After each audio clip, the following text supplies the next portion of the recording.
Happy Thursday. Took a couple days break. I'm in a blanket because it's real cold. Also, I was having a booster juice and I spilled. So we are continuing. This is whatever that is. We are continuing the Necronomicon by H.P. Lovecraft, continuing on the case of Charles Dexter Ward, wherever we last ended up. Lots of symbols and whatnot in this part. Okay, going to be a lot of me holding the book up to the camera, I think. This is part 2 of chapter 4. No, that can't be right.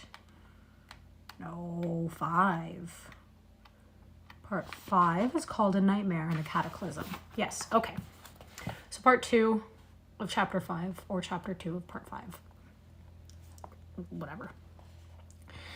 Willett freely admits that, for a moment, the memory of the old Kerwin legends kept him from climbing down alone into that malodorous gulf. He could not help thinking of what Luke Fenner had reported on that last monstrous night.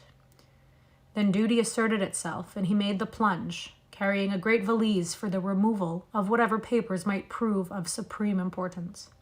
Slowly, as befitted one of his years, he descended the ladder and reached the slimy steps below. This was ancient masonry, his torch told him, and upon the dripping walls he saw the unwholesome moss of centuries. Down, down ran the steps, not spirally, but in 3 abrupt turns, and with such narrowness that 2 men could have passed only with difficulty. He had counted about 30 when a sound reached him very faintly, and after that he did not feel disposed to count any more. It was a godless sound, one of those low-keyed, insidious outrages of nature which are not meant to be. To call it a dull wail, a doom-dragged whine, or a hopeless howl of coarse anguish and stricken flesh without mind would be to miss its most quintessential loathsomeness and soul-sickening overtones. Hello. Was it for this that Ward had seemed to listen on that day he was removed? It was the most shocking thing that Willett had ever heard, and it continued from no determinate point as the doctor reached the bottom of the steps and cast his torchlight around on lofty corridor walls surmounted by cyclopean vaulting and pierced by numberless black archways. My feet are freezing. I just gotta cover those real quick. Okay. The hall in which he stood was perhaps 14 feet high to the middle of the vaulting and 10 or 12 feet broad. Its pavement was of large, chipped flagstones, and its walls and roof were of dressed masonry. Its length he could not imagine, for it stretched ahead indefinitely into the blackness. Of the archways, some had doors of the old 6-paneled colonial type, whilst others had none. Overcoming the dread induced by the smell and the howling, Willett began to explore these archways one by one, finding beyond them rooms with groined stone ceilings, each of medium size and apparently of bizarre uses. Most of them had fireplaces, the upper courses of whose chimneys would have formed an interesting study in engineering. Never before or since had he seen such instruments or suggestions of instruments, which were here loomed up on every hand through the burying dust and cobwebs of a century and a half, in many cases evidently shattered as if by the ancient raiders. For many of these chambers seemed wholly untrodden by modern feet, and must have represented the earliest and most obsolete phases of Joseph Kerwin's experimentations. Finally, there came a room of obvious modernity, or at least of recent occupancy. There were oil heaters, bookshelves and tables, chairs and cabinets, and a desk piled high with papers of varying antiquity and contemporaneousness. Thank you. Contemporaneousness is a very fun word. Candlesticks and oil lamps stood about in several places, and finding a box of matches handy, Willett lighted such as were ready for use. Just down to booster juice, so it's all just kind of hanging out right there. In the fuller gleam, it appeared that this apartment was nothing less than the latest study or library of Charles Ward. Of the books, the doctor had seen many before, and a good part of the furniture had plainly come from the Prospect Street mansions. Here and there was a piece well known to Willett, and the sense of familiarity became so great that he half forgot the noisomeness and the wailing, both of which were plainer here than they had been at the foot of the steps. His first duty, as planned long ahead, was to find and seize any papers which might seem of vital importance, especially those portentous documents found by Charles so long ago behind the picture in Olney Court. As he searched, he perceived how stupendous a task the final unraveling would be, for file on file was stuffed with papers in curious hands and bearing curious designs, so that months or even years might be needed for a thorough deciphering and editing. Once he found large packets of letters with Prague and Rack's postmarks, and in writing clearly recognizable as Orne's and Hutchinson's, all of which he took with him as part of the bundle to be removed in his valise. At last, in a locked mahogany cabinet once gracing the ward home, Willett found the batch of old Curwen papers, recognizing them from the reluctant glimpse Charles had granted him so many years ago. Excuse me, oh my goodness.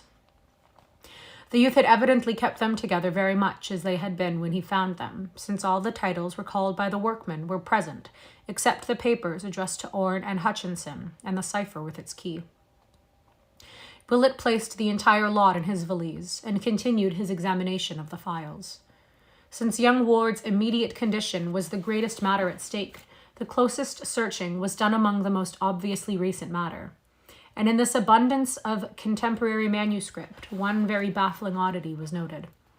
That oddity was the slight amount in Charles's normal writing, which indeed included nothing more recent than 2 months before. On the other hand, there were literally reams of symbols and formulae, historical notes and philosophical comment, in a crabbed penmanship absolutely identical with the ancient script of Joseph Curwen, though of undeniably modern dating. Plainly, a part of the latter-day program had been a sedulous imitation of the old wizard's writing, which Charles seemed to have carried to a marvelous state of perfection. Of any third hand which might have been Alan's, there was not a trace.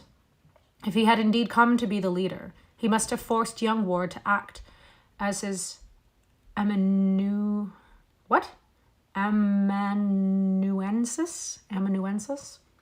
I don't know what that means. In this new material, one mystic formula, or rather pair of formulae, recurred so often that Willett had it by heart before he had half finished his quest. It consisted of 2 parallel columns, the left-hand one surmounted by the archaic symbol called Dragon's Head, and used in almanacs to indicate the ascending node, and the right-hand one headed by a corresponding sign of Dragon's Tail, or descending node. The appearance on the whole was something like this, and almost unconsciously the doctor realized that the second half was no more than the first, written syllabically? Syllabically backwards, with the exception of the final monosyllables and of the odd name Yog Sothoth, which he had come to recognize under various spellings from other things he had seen in connection with this horrible matter. The formulae were as follows, exactly so, as Willett is abundantly able to testify, and the first one struck an odd note of uncomfortable latent memory in his brain, which he recognized later when reviewing the events of that horrible Good Friday of the previous year. Okay, here they are, and I'm just going to show them to you. That's them. Yeah, so Dragon's Head and Dragon's Tail. Yog Sothoth Gebel Ech. Yeah. So I guess do with that what you will. So haunting were these formulae, and so frequently did he come upon them, that before the doctor knew it, he was repeating them under his breath. Eventually, however, he felt he had secured all the papers he could digest to advantage for the present, hence resolved to examine no more till he could bring the skeptical alienists en masse for an ample and more systematic raid. He had still to find the hidden laboratory, so leaving his valise in the lighted room, he emerged again into the black, noisome corridor, whose vaulting echoed ceaselessly with that dull and hideous whine. The next few rooms he tried were all abandoned, or filled only with crumbling boxes and ominous-looking leaden coffins, but impressed him deeply with the magnitude of Joseph Curwen's original operations. He thought of the slaves and seamen who had disappeared, of the graves which had been violated in every part of the world, and of what that final raiding party must have seen. And then he decided it was better not to think any more. Once a great stone staircase mounted at his right, and he deduced that this must have reached to one of the Kerwin outbuildings, perhaps the famous stone edifice with the high slit-like windows, provided the steps he had descended had led from the steep-roofed farmhouse. Yeah. Suddenly, the walls seemed to fall away ahead, and the stench and the wailing grew stronger. Willett saw that he had come upon a vast open space, so great that his torchlight would not carry across it, and as he advanced, he encountered occasional stout pillars supporting the arches of the roof. After a time, he reached a circle of pillars grouped like the monoliths of Stonehenge, with a large carved altar on the base of 3 steps in the center, and so curious were the carvings on that altar that he approached to study them with his electric light. But when he saw what they were, he shrank away shuddering, and he did not stop to investigate the dark stains which discolored the upper surface and had spread down the signs in occasional thin lines. Instead, he found the distant wall and traced it as it swept round in a gigantic circle perforated by occasional black doorways and indented by a myriad of shallow cells with iron gratings and wrist and ankle bonds on chains fastened to the stone of the concave rear masonry. These cells were empty, but still the horrible odor and the dismal moaning continued, more insistent now than ever, and seemingly varied at times by a sort of slippery thumping. Part 3. From that frightful smell and that uncanny noise, Willett's attention could no longer be diverted. Both were plainer and more hideous in the great pillared hall than anywhere else, and carried a vague impression of being far below, even in this dark netherworld of subterranean mystery. Before trying any of the black archways for steps leading further down, the doctor cast his beam of light about the stone-flagged floor. It was very loosely paved, and at irregular intervals there would occur a slab curiously pierced by small holes in no definite arrangement, while at one point there lay a very long ladder carelessly flung down. To this ladder, singularly enough, appeared to cling a particularly large amount of the frightful odor which encompassed everything. As he walked slowly about it, suddenly occurred to Willett that both the noise and the odor seemed strongest directly above the oddly pierced slabs, as if they might be crude trapdoors leading down to still deeper some region of horror. Kneeling by one, he worked at it with his hands and found that with extreme difficulty he could budge it.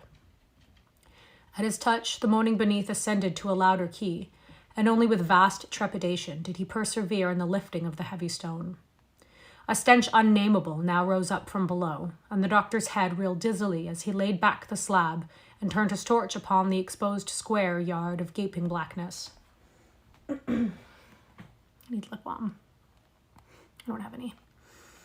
If he had expected a flight of steps to some wide gulf of ultimate abomination, Willett was destined to be disappointed. For amidst that fetor and cracked whining, he discerned only the brick-faced top of a cylindrical well, perhaps 1.5 yards in diameter, and devoid of any ladder or other means of descent. As the light shone down, the wailing changed suddenly to a series of horrible yelps, in conjunction with which there came again that sound of blind, futile scrambling and slippery thumping. The explorer trembled, unwilling even to imagine what noxious thing might be lurking in that abyss. But in a moment, he mustered up the courage to peer over the rough-hewn brink, lying at full length and holding the torch downward at arm's length to see what might lie below. For a second, he could distinguish nothing but the slimy, moss-grown brick walls sinking illimitably into that half-tangible miasma of murk and foulness in anguished frenzy. And then he saw that something dark was leaping clumsily and frantically up and down at the bottom of the narrow shaft, which must have been from 20 to 25 feet below the stone floor where he lay. The torch shook in his hand, but he looked again to see what matter of living creature might be immured down there in the darkness of that unnatural well. Left starving by young Ward through all the long months since the doctor had taken him away, and clearly only one of a vast number prisoned in the kindred wells, whose pierced stone covers so thickly studded the floor of the great vaulted cavern. Whatever the things were, they could not lie down in their cramped spaces, but must have crouched and whined and waited and feebly leapt at all those hideous weeks since their master had abandoned them unheeded. But Marinus Bicknell Willett was sorry that he looked again, for surgeon and veteran of the dissecting room though he was, he has not been the same since. It is hard to explain just how a single sight of a tangible object with measurable dimensions could so shake and change a man, and we may only say that there is about certain outlines and entities a power of symbolism and suggestion which acts frightfully on a sensitive thinker's perspective and whispers terrible hints of obscure cosmic relationships and unnameable realities behind the protective illusions of common vision. In that second look, Willett saw such an outline or entity, for during the next few instants, he was undoubtedly as stark mad as any inmate of Dr. Waite's private hospital. He dropped the electric torch from a hand drained of muscular power or nervous coordination, nor heeded the sound of crunching teeth which told of its fate at the bottom of the pit. He screamed and screamed and screamed in a voice whose falsetto panic no acquaintance of his would ever have recognized, and though he could not rise to his feet, he crawled and rolled desperately away over the damp pavement, where dozens of Tartarian wells poured forth their exhausted whining and yelping to answer his own insane cries. He tore his hands on the rough, loose stones, and many times bruised his head against the frequent pillars, but still he kept on.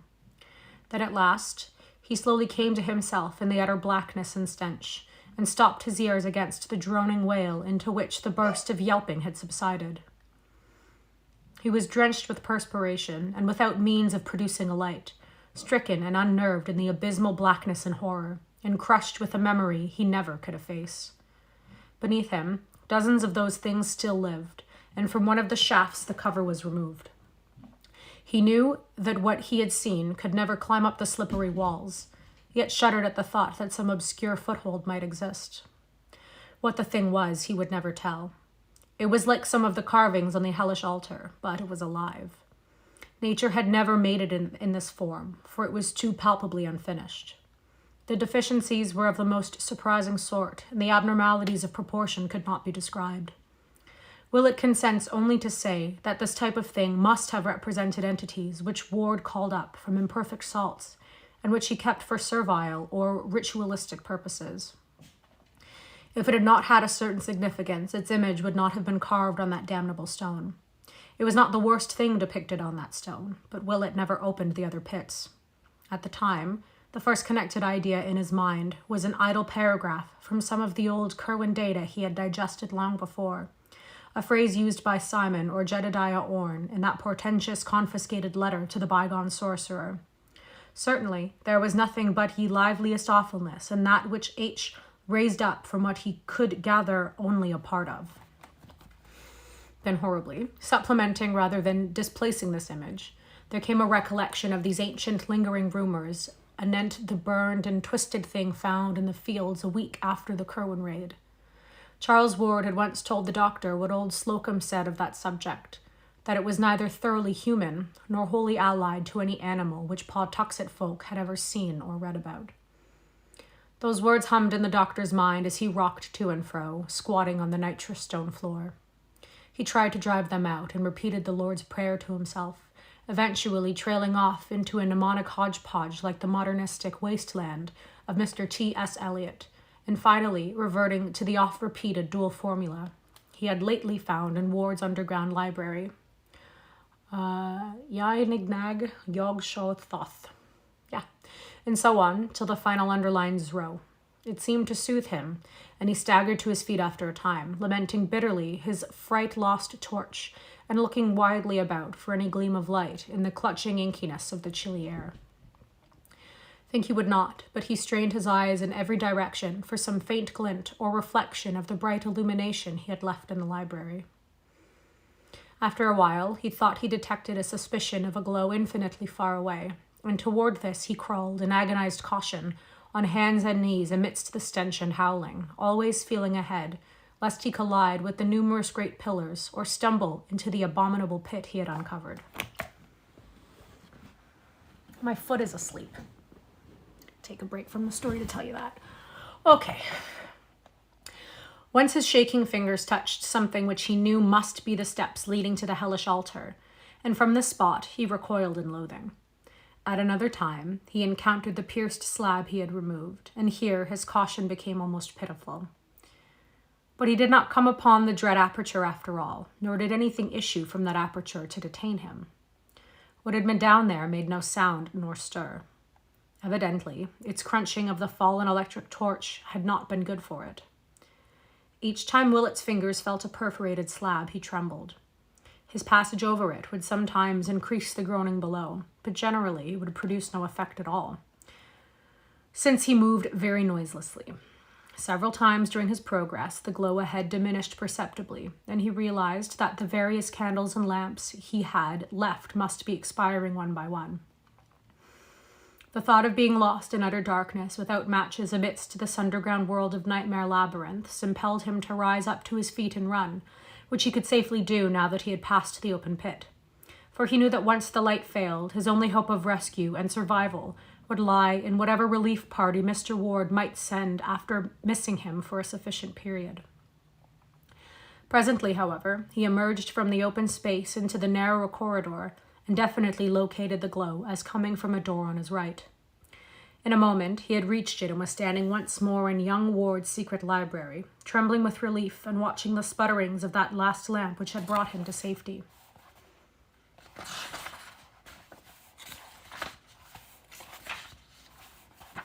What do we think? 2 more pages? Sure. Part 4. Question is, how many times can I change position?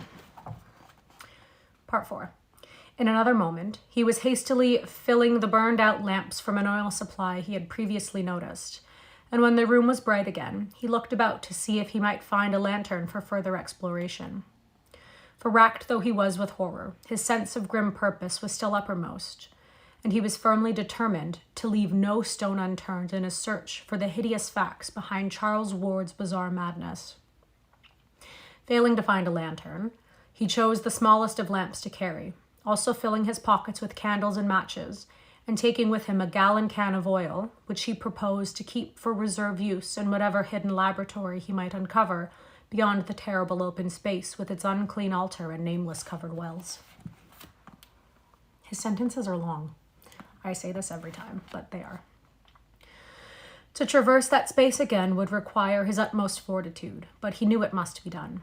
Fortunately, neither the frightful altar nor the opened shaft was near the vast cell-indented wall which bounded the cavern area, and whose black, mysterious archways would form the next goals of a logical search.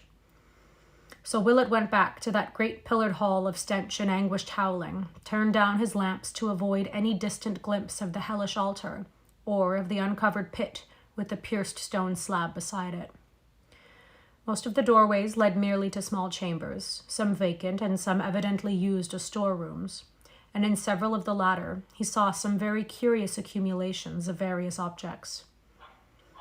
One was packed with rotting and dust-draped bales of spare clothing, and the explorer thrilled when he saw that it was unmistakably the clothing of a century and a half before.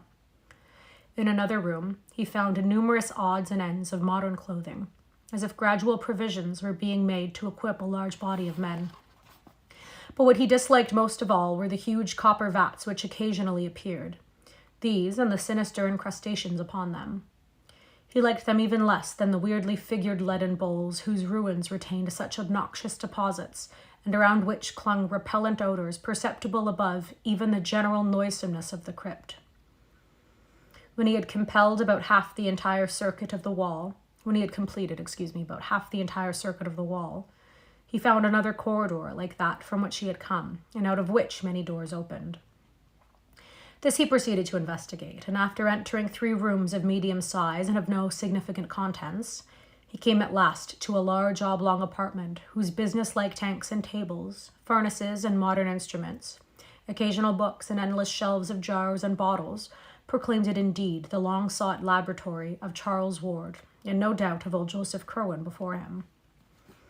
After lighting the 3 lamps which he found filled and ready, Dr. Willett examined the place and all its appurtenances with the keenest interest, noting from the relative quantities of various reagents on the shelves that young Ward's dominant concern must have been with some branch of organic chemistry.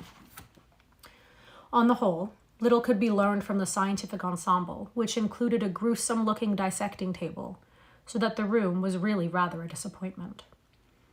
Among the books was a tattered old copy of Borellus in black letter, and it was weirdly interesting to note that Ward had underlined the same passage whose marking had so perturbed good Mr. Merritt at Curwen's farmhouse more than a century and a half before. That older copy, of course, must have perished along with the rest of Curwen's occult library in the final raid. 3 archways opened off the laboratory, and these the doctor proceeded to sample in turn. From his cursory survey, he saw that 2 led merely to small storerooms, but these he canvassed with care, remarking the piles of coffins in various stages of damage, and shuddering violently at 2 or 3 of the few coffin plates he could decipher. There was much clothing also stored in these rooms, and several new and tightly nailed boxes which he did not stop to investigate. Most interesting of all, perhaps, were some odd bits which he judged to be fragments of old Joseph Curwen's laboratory appliances. These had suffered damage at the hands of the raiders, but were still partly recognizable as the chemical paraphernalia of the Georgian period. What is going on here?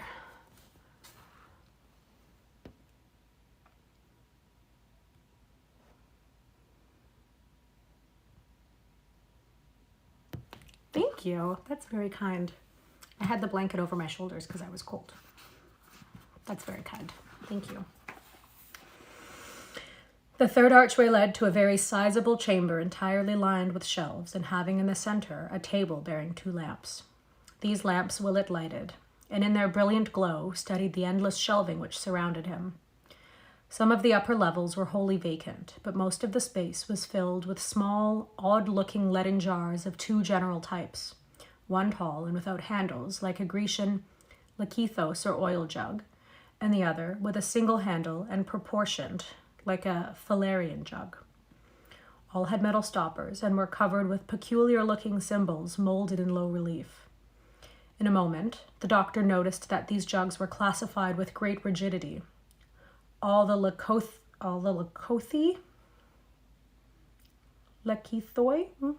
being on one side of the room with a large wooden sign reading custodes above them, and all the phalerons on the other, correspondingly labeled with a sign reading materia. Each of the jugs or jars, except some on the upper shelves that turned out to be vacant, bore a cardboard tag with a number, apparently referring to a catalogue, and Willett resolved to look for the latter presently. For the moment, however, he was more interested in the nature of the array as a whole, and experimentally opened several of the lakothi and Phalarians at random, with a view to a rough generalization. The results were invariable. Both types of jar contained a small quantity of a single kind of substance, a fine, dusty powder of very light weight, and of many shades of dull neutral color.